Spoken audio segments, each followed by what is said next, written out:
Poate nici prieteni. Ei, aveți puțin tică răbdare. Cum putem noi să punem candidatura unui plastograf? Apoi dacă umple el cu machiavelicuri, să-i dau eu lui machiavelicuri. Martorul mi-e mai ca precisa, să n-am parte de șoițică, asta tot pentru politică, e?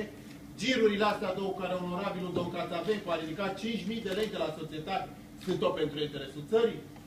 Suntem scăpați. Scăpați? Ei, apoi când îți spuneam să ai puțin tică răbdare că l-am prins cu alta mai boacână? Nică Zaharia, candidatul nostru este domnul Agamiță Dandanache. Așa, da? E frică. Nu mai avem nicio grijă. Dă-mă scris pe Gagamiță ăla, să nu-i numele.